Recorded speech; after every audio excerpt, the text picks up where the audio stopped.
असा एक राजा फक्त अन्यायाविरुद्ध लढला म्हणजे छत्रपती शिवाजी महाराज ह्याच्याबद्दल मी दोन शब्द बोलणार आहे. तुम्ही शांततेने ऐकून घ्यावी अशी माझी विनंती.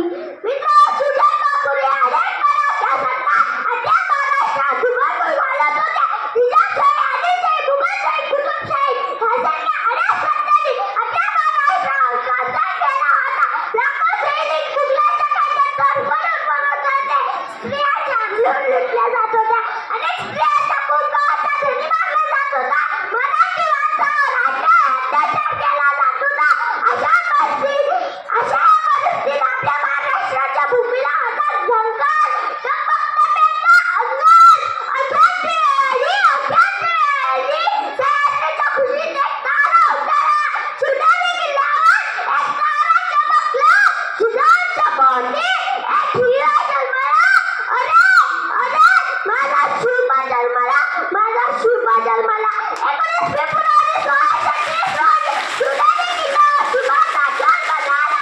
आणि अंधारातच माझा महाराष्ट्र प्रकाशाची किरणे पसरू लागले. वयाच्या 16 वर्षी महाराजांनी स्वराज्याची सूत्रे हातात घेतली व स्वराज्याची घोषणा सुरू केली. त्यांच्या कार्यात दादाजी मालुसरे, माझे प्रभू देशपांडे, शिवकाळजी, शिवबाला ह्यासारख्या अनेक सावळी साथ आपली. जगणाऱ्याचे भारत देश, जगणाऱ्याचे भारत देश, जगवणारा तो महाराष्ट्र होता, जगवणारा तो महाराष्ट्र होता. स्वतःच्या कुटुंबाला विसरून राज्याची महाराष्ट्राबाहेर काढली गेलेला फक्त एकच राजा, तो माझा शिवबा होता, माझा शिवबा होता. चंद्रसूर्य उगवला नसता तर आकाशाचा रंगच कळला नसता. छत्रपती शिवाजी महाराज जन्मले ते तर खरंच हिंदू धर्माचा अंदाज कळला नसता.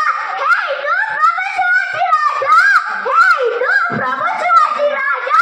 बालपण बघते जब शिवाजी महाराज तैयार होते, उठाकर तलवार जब घोड़े पे सवार होते, उठाकर तलवार जब घोड़े पे सवार होते, तो झुकते सब अल्लाह के बंदे, तो झुकते सब अल्लाह के बंदे. तो कहते हैं काश हम भी मराठे होते, काश हम भी मराठे होते.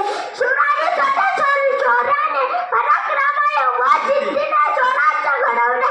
मुठभर मायाच्या जोरावर भगवा फडकवला. दूर